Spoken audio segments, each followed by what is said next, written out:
Welcome to a new edition of the Neon Jazz Interview Series with modern-day jazz trombonist Michael Dease. He's right out of Augusta, Georgia, and he's a real jack of all jazz trades. Along with the trombone, he plays the sax, trumpet, flugelhorn, bass, piano, and he's a skilled producer and composer. Over the course of our interview, he talked about gigging with the best cats in jazz via the big bands like Illinois Jaquet, Christian McBride, Roy Hargrove, Nicholas Payton, and many others. He discussed his heroes, his plans, and so much more. Dig this interview, my friends. Hey, thank you up front for taking some time to talk with me today. I really appreciate it. Oh, my pleasure, man. Right on. So I'm just going to go ahead and dive in right here, and let's get kind of an idea of what's been going on with you lately. Well, we just released my 7th Leader album.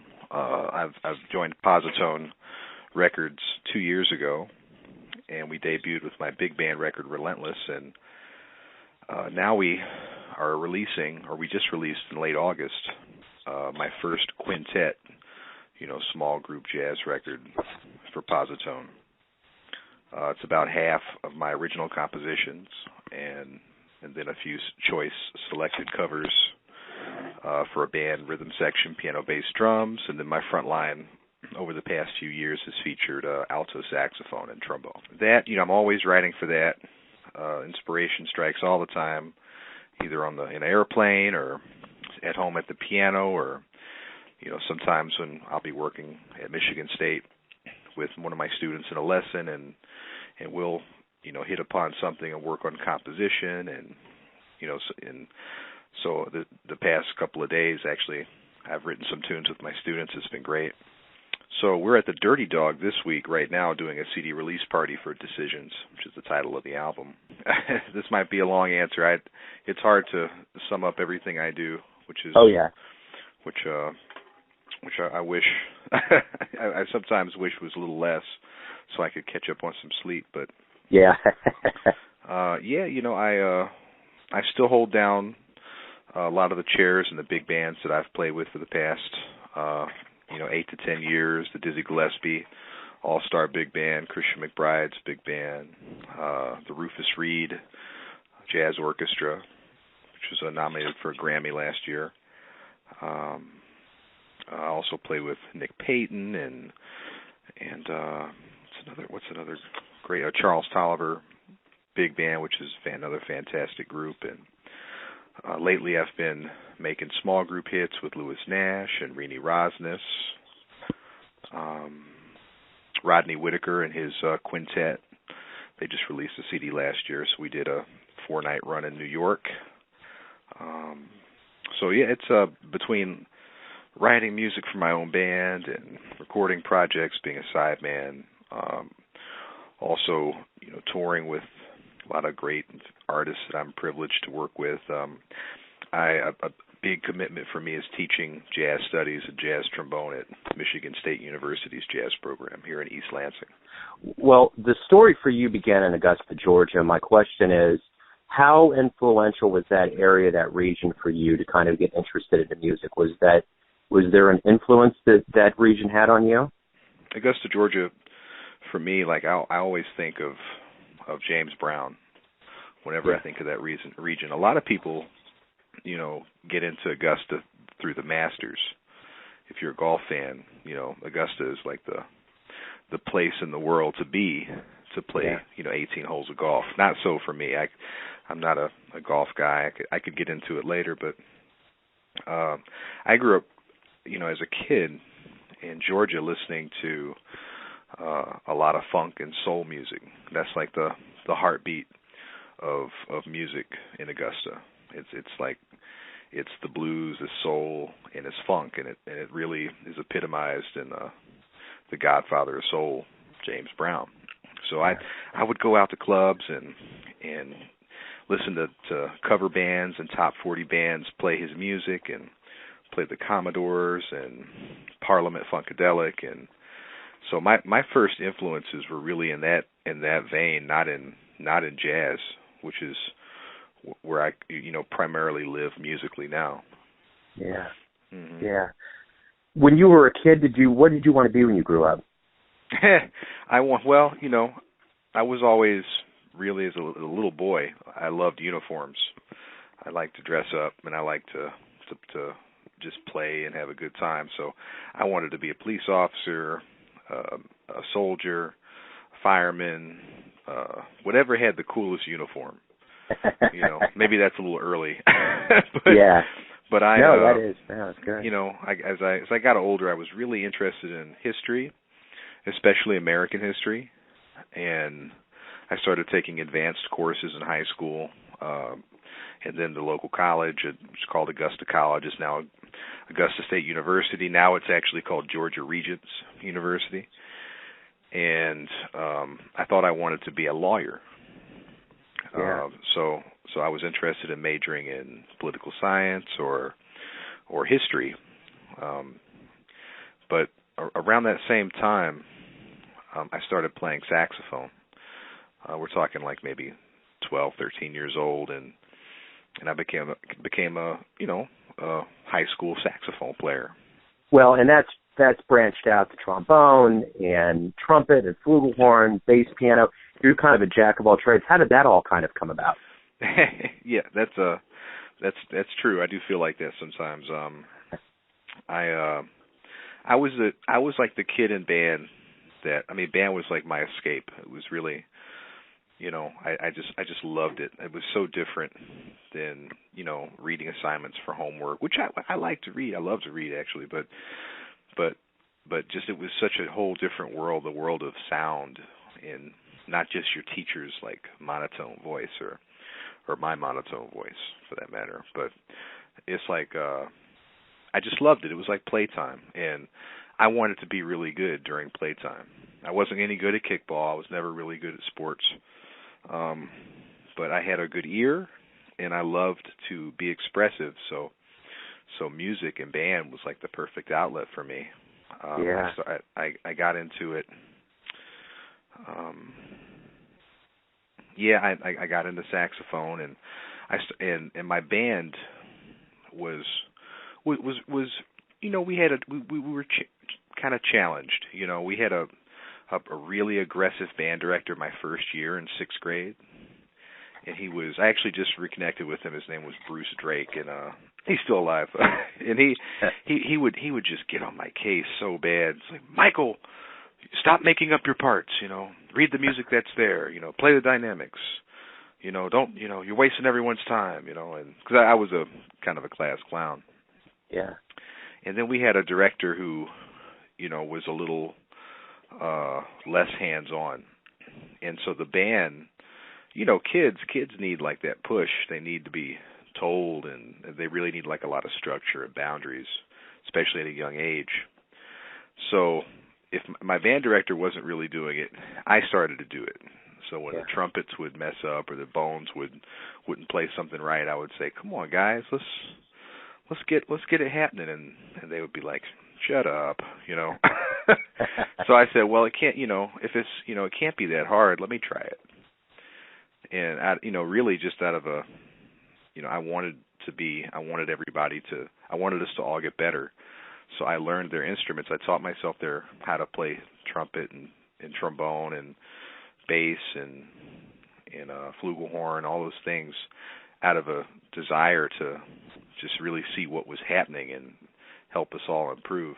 Well, and speaking of class and big shots and things over your career, at Juilliard you were taught by Wycliffe Gordon. You went on to Illinois Jaquet's band, Nicholas Payton, Jimmy Heath. You've been around big names, been taught by him, and performed with them. What's it like to be around that caliber of play on a regular basis? Oh man, the entire range and spectrum of feelings and emotion. Like where to start? Like awe, AWE, just like wow, I can't believe this is happening 5 feet in front of my face. The music that I heard on records, especially Illinois Jaquet, like that guy. His name was in my very first beginning band book. It said saxophonist to check out, Illinois Jaquet. And I was like, who is this guy named after a state? What's that about? And he became, almost like a musical godfather to me. He was really fantastic, and played the most amazing saxophone and melodies you'd ever want to hear at 82 years old. Wow.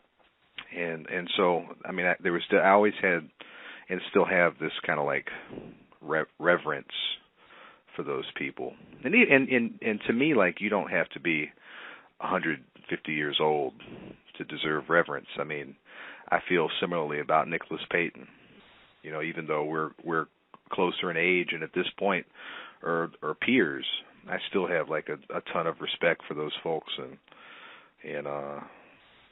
that really informs, you know, how I make music and where I come from. You know, Yeah. I hope to be considered in that, you know, fantastic lineage and tradition of the music that they actually are with their heroes. And yeah, it's intimidating. It's very inspiring. I don't think every time I get around someone like that, I feel like I have to practice and learn, and it's just a fantastic thing. I always tell my students here at Michigan State, like, do whatever you can do to get around the old folks or just people that are, you know, have something to offer you. Yeah, that's great. So you have performed with what the world would consider the top shelf of jazz heroes. Who are your jazz heroes? Oh, wow. Well, my first one, my first hero actually was not the first person I was exposed to. The first person I was exposed to as a saxophone player, and this is a lot, you know, part due to my age and to the state of jazz radio in Augusta, Georgia. But the first person I heard play was Kenny G. Huh. And wait, I take that back. First person I heard play really was Grover Washington on a CD or a tape called Wine Light, and it is a fantastic tape. I learned Mr. Magic, you know, Grover's tune. But when I wasn't able to listen to that tape, and we'd be in the radio, and this is in the early '90s, Kenny G was like all over the radio. Yeah, like that's what you like if you heard. And then most people where I'm from, you think that smooth jazz is jazz. Yeah, and so I heard all the time, oh, I love jazz, I love, you know, because of Kenny G. He's so jazzy. He plays so much jazz, you know. And but you got to understand, like I had just so little information, so I okay, that's what it is. So I heard a lot of that in my head, and I would try to imitate it, and I'm not, you know, whenever I tell that story, like especially jazz students and other, you know, they get like, "What? Oh my God! Why would you ever admit that?" And I, you know, I gotta be honest. Like, you know, I liked it. That's all I knew. That's all I had heard.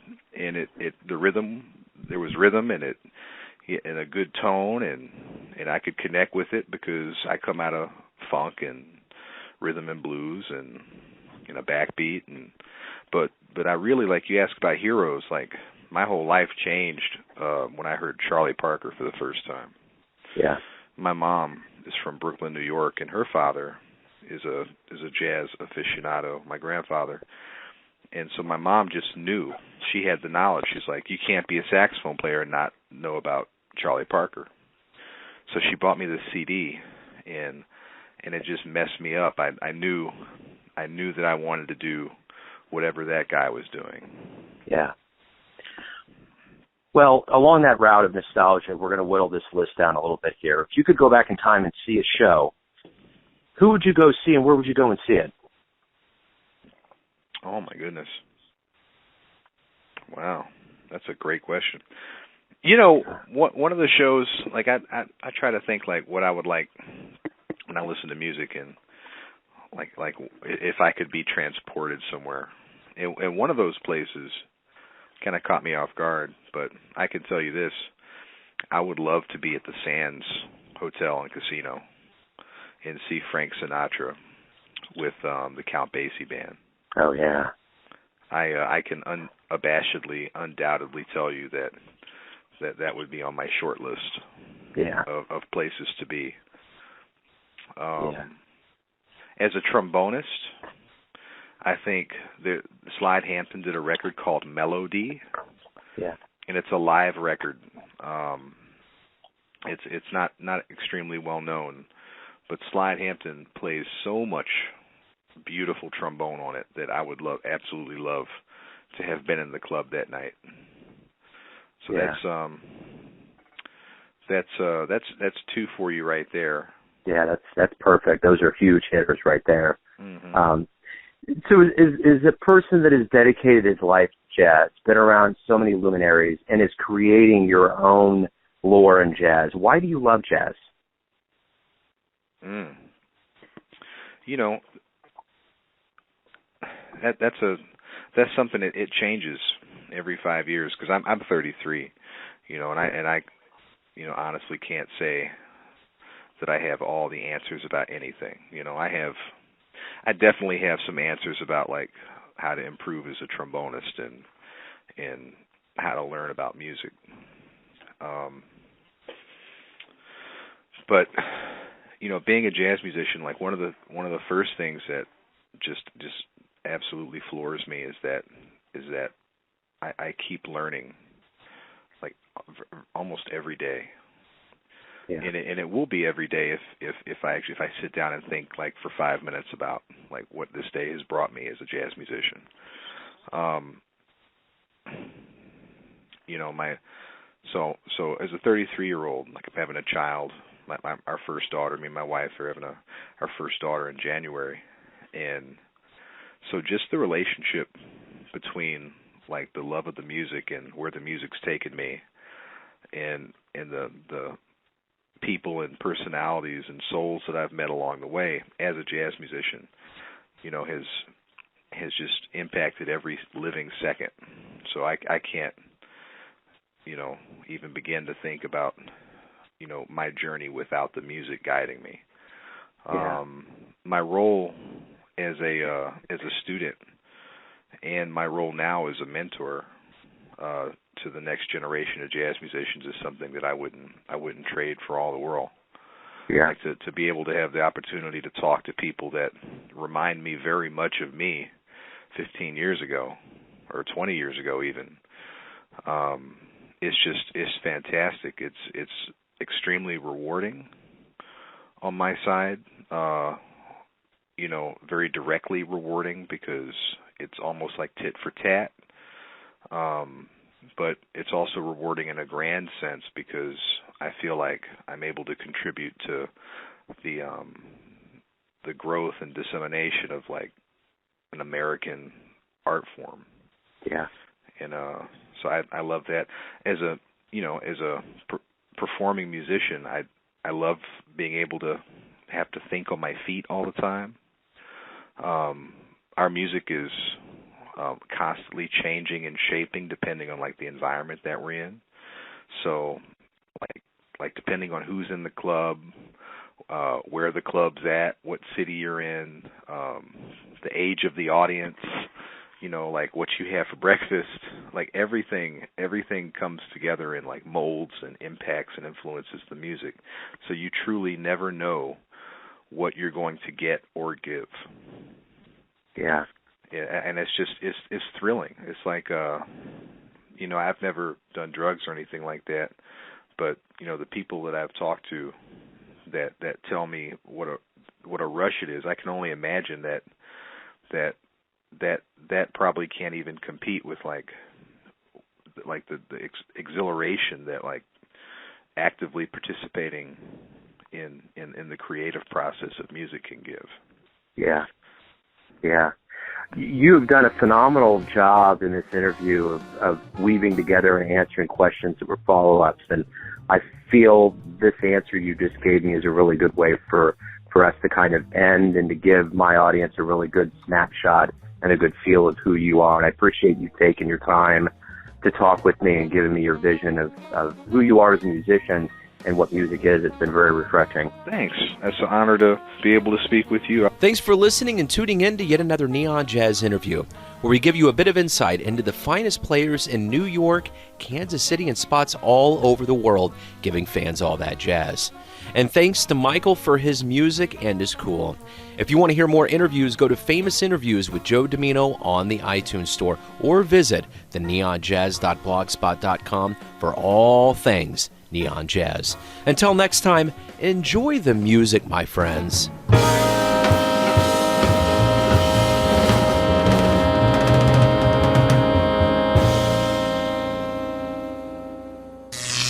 Neon Jazz.